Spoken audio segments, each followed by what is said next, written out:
What's going on, gamers? So in this video, we're going to talk about the Xbox Helix and the Steam Machine. And yeah, you're reading that right. I think that the Xbox Helix and Steam Machine launches are pretty much over. I don't see much hope. I know people are going to get mad what I'm going to say about the Steam Machine, but then again, I don't think the thing is going to be cheap. I think it's going to be like $1,200 or something. And the Helix is going to be like $1,500 or something. Not only that, when you think about that, obviously the Helix would appear to be more attractive, but then it also is pointless because you already have your PC rigs, most people. It doesn't have an identity. At least Valve has some sort of identity that's supported in the PC world. And that app is what is the most important thing to them. The Steam Machine, to me, is something that's kind of like a bonus launch. But I think that it is pretty much going to be cooked because it's going to be significantly more expensive than you thought it was going to be. I remember people were talking about $600 range, $700 range. Yeah, forget about that after seeing what happened with the Steam Deck. I'm like, no, because that's going to be using SSDs. You know what I mean? The Steam Machine, and it's going to need RAM. So it's like, I don't see, if the market is not getting better, obviously this is not a lie, but there's also some manipulation going on, how this thing is not going to be over $1,000+ easily at launch. So that launch is cooked. Xbox Helix does not have any exclusives. They even said right here, Xbox won't share any news on Project Helix during the Xbox showcase. More info on the next-gen console is later this year. Here's my thing. I don't know why they're calling it a next-gen console because it's not going to be a console. It is a PC hybrid machine that is going to have Xbox backwards compatibility features. To call something a next-gen console to me is like saying that it's going to come on the market, have its exclusives, like even the Series X had something, and it's going to be sold like an Xbox console, and you're going to be able to trade in your Xbox Series X at GameStop and be able to get it, and it's going to appear in Famitsu sales, it's going to appear in the European sales from Game Industry Business from Christopher Dring, and it's going to appear in the MPDs with Matt Piscatello, and you're going to get the monthly sales for it and all that. It's not going to be doing any of that, and it's going to be way too expensive. So with them also confirming with the logo display inside of every presentation that they're going to be transparent and be honest, which why would you want to be lied to? Oh, yeah, it's the Xbox base, of course, so it's nothing new lately. But anyways, with them being transparent and telling you exclusives are over, it's not going to happen, the Helix is pretty much dead on arrival. And with the Steam Machine possibly being $1,200 and having weaker PlayStation 5 specifications, that's dead on arrival. They haven't said anything about Half-Life 3. We were hoping they were going to say that, but even then, you could still ignore that and say, I can get Half-Life 3 on my PC right now. Even if you got a Mac, M5, M5 Pro, M4 Pro, M4 Max, you can play Half-Life no problem with a controller. You know what I mean? Apple now has Steam, and it's officially had it. So when you have all those options already, Linux builds already, Windows builds, tons of people still have that, obviously. You don't need a Steam Machine to play Half-Life 3. I don't see the point of somebody wanting to pay $1,200, over $1,000+ for a device that's weaker than an overpriced $600 PlayStation 5 at the moment. It's been out since 2020. And an Xbox, same thing, Series X. And the PS5 Pro, you know, at $900, originally was at $700. Why would I think about the Steam Machine? Unless I was some Gabe a-hole liquor, you know what I mean? Because at that point, that's kind of what it seems like. I mean, I'm just being really honest here. I don't really see the appeal of wanting to pay that much for another plastic box, which is what some of you guys call it, with weak specs. And how much RAM is it, man? And 512 gigabytes in 2026, and it's going to be over $1,000. I'm telling you, that more expensive model. Look at what they did with the base Steam, all the way up to the 1 terabyte one when it comes to the Steam Deck.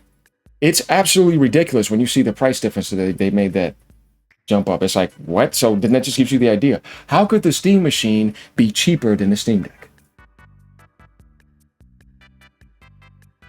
I think the cat is out the bag. They're letting you know that we're at least going to charge $900 for it, or $1,000. So how could this thing not be dead on arrival? What is it going to threaten to? Like, you remember that one guy talking about Steam Machine is going to threaten what? At what price? Who's going to buy that?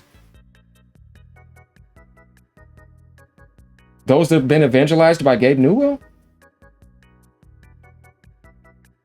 The Steam cult base, you know what I mean? Because every base has its cultists, you know what I mean? So it's like, I'm trying to sit here and figure out how are these both gonna survive at launch. Valve's gonna be okay because it's not something they need to represent the whole of their company. It's something that is extending out of their ecosystem, which I think is now an overpriced ecosystem, because the Steam machine is going to be overpriced. The Steam Deck is significantly overpriced. The only thing that doesn't have a price tag on it is downloading the Steam app.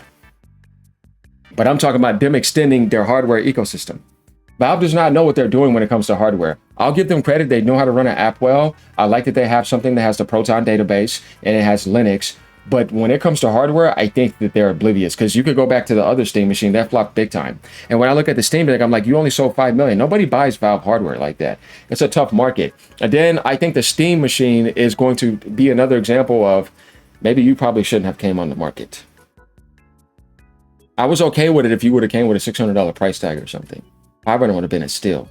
But we know this market's screwed. But if you're planning to launch that with over $1,000, it's literally toast. There's no way that it stands a chance. And I guess all the crackhead Steam fanboys are going to go ahead and get that, because that's what I'm going to call you if you pay that much for that machine.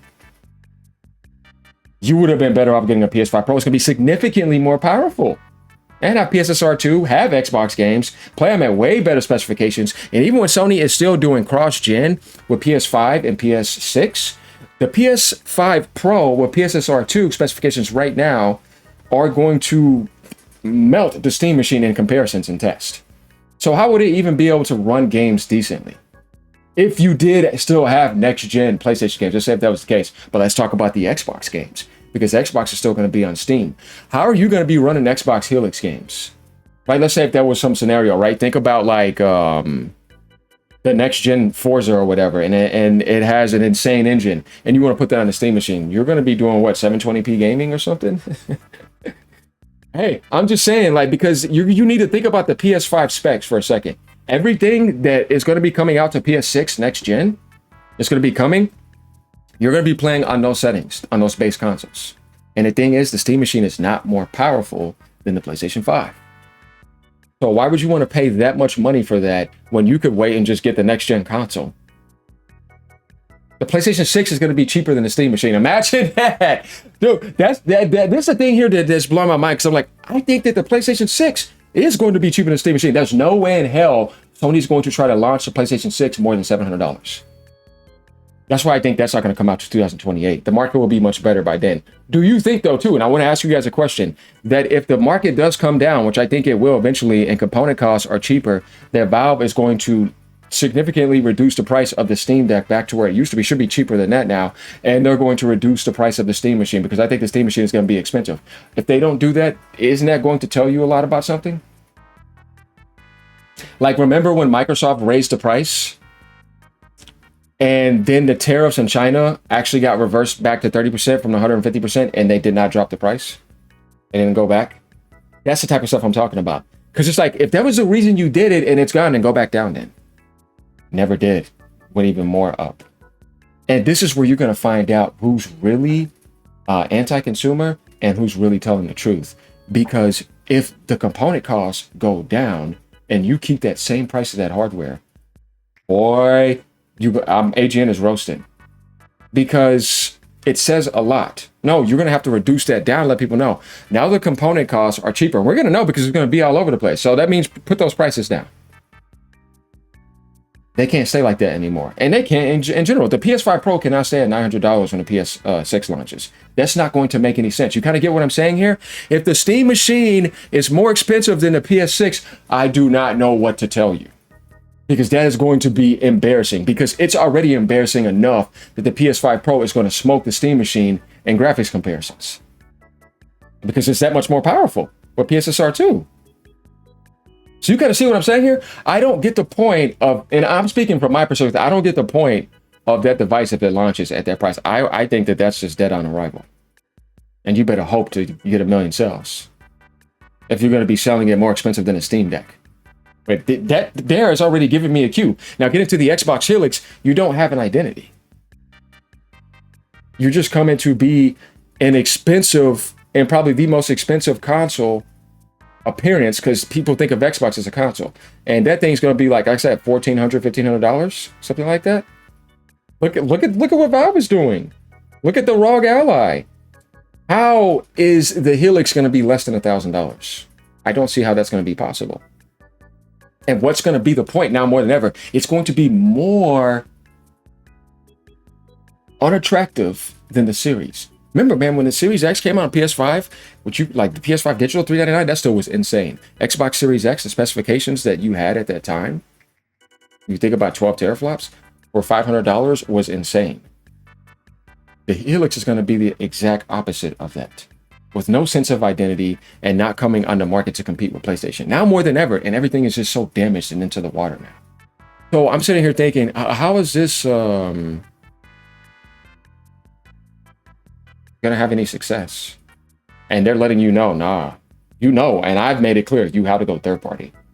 So there's like literally no reason to think of getting it. What, do you want to play some older games on those specifications when you have the Series X to play those in the way you kind of need it? It's like they're already kind of maxed out in a certain sense. It's like, what are you going to do? Add in some 8K layer over it? It's like, I don't see how that's going to be possible. And then the leadership is not intelligent enough. Xbox world is always had terrible leadership after 360 era. It's not intelligent enough to do something progressive enough to have it to where if you took the opportunity since that new CEO came in there and you built something up, you can try something that could work. But we've seen every angle. Everything always leads back to strong publishing, third party, and getting Game Pass to be right. Outside of that, why do you need an Xbox if it's going to be third party publishing and you can get Game Pass on PC? See, it's all about like, what is the point of the Helix? Of getting one? Unless you could say, if you want to pay this much for a PC on the market right now, I'm saving you $500 or $600. And some PC enthusiast is saying, okay, and I can get Steam on there. And if I wanted to get this, then I'm saving myself $500 from a PC perspective, a hardcore perspective, because most people don't spend that much money on PCs. They can't afford it. So, and the Steam machine is just way out of its ballpark. Like, it's like, what? Because we can kind of get the idea now. It's going to be like $1,000 something. So it's like, yeah, I'm sorry, dead on arrival. Helix, once again, you don't have anything, dead on arrival. Now, if Valve comes with Half-Life 3, then at least they have some sort of identity placement. But once again, you could still get that on your PC rig or whatever you have, your ROG Ally, whatever. You know what I mean? It'll be playable. Sure, you'll be able to play it on the Steam machine, but I don't think anybody wants to go buy a Steam machine to play Half-Life 3 unless they include like some bundle with it or whatever. But even then, at that price range, well, I'd rather pay this much and have this type of PC. Because I want to play Half-Life 3 at higher settings. I don't want to play at those mediocre settings. I want to play Half-Life 3 on a PlayStation 5. I want to play Half-Life 3 on something with at least like a PS5 Pro setup. And with PS6 coming around the corner with Xbox Helix, it's like, why would I want to pay that much for that? It doesn't make any sense. So this is not a clickbait headline. This is literally reality here. I want somebody to tell me how you think that the Steam machine would even outsell the Steam Deck. And think about the price the Steam Deck was originally. There was some cheaper sales on that thing, and it still couldn't crack past 5 million and blow up and go crazy, right? No. There wasn't even a huge market for it like that. So if the Steam Deck can't sell 10 million and it's been out 5 years, what is the Steam machine going to sell if it's going to be massively overpriced? I don't know. I feel like when I think of the Steam machine, I think of the Xbox Helix just because of how bad the brand is and it has no identity or anything. They're kind of like in the same position, but in a different perspective. Because people actually love Steam and Steam has a healthy ecosystem. But Valve is not amazing when it comes to hardware. They don't like, dominate. They've never done great in that. I'm not going to me, the Steam Deck is a failure. 5 million in 5 years is not that good. I can understand if you had at least like 20 million or something. I'm like, okay, yeah, man, that's pretty good. Like for you, like coming on the market like that, but 5 million in 5 years, no, dude, that's mid. No, it's a failure, big time. Look at what happened with the Wii U sales. Look at what happened with the PlayStation Vita sales. And look at the Series X sales, barely hitting 30 million, and people saying it's a huge failure. I don't understand how somebody's convinced that the Steam Deck is success at 5 million. It's absolutely abysmal. And it's not, to me, it's more like a dead ecosystem. You're kind of like in a Dreamcast situation. And that sold more than that, where they had to leave out. You know what I mean? So like, if people are comfortable with that, I'm like, I do you think that this is success? Because it's really not. Like, compared to what you're used to seeing hardware sell, and like Apple, the phone selling 100 million every year, Samsung's, you know, selling 50 million. And it's like, you kind of get the idea. When you look at any other hardware, PlayStation's always getting over 100 million, Nintendo getting over 100 million. Switch is at 157 million or something right now. Switch 1. Switch 2 is at 23 million pretty much right now. You see what I mean? And then this thing is 5 million in 5 years, and all of a sudden, like, I don't get the base. Like, how is this like impressive? And then you're coming with the Steam machine that's gonna be massively overpriced. How's that successful? You know what I mean? It's like, if this thing sells 2 million, people think that's impressive after like maybe a year and a half or two. Yeah, but we're at like 2 million sales. Dude, that's terrible. Just saying, I want you guys to let me know what you think about this. Become a member if you want. Leave a tip down below. Like, comment, subscribe as usual. I'm just trying to be realistic in this video because I'm like, I don't get the point of these launches. Steam, I guess I can understand because they have their own ecosystem. But even then, who wants to buy that overpriced, outdated hardware? It's like, who wants to pay almost $1,000 for a Steam Deck? Weak, outdated machine? Get out of here. Keep on gaming, no matter what platform you're on.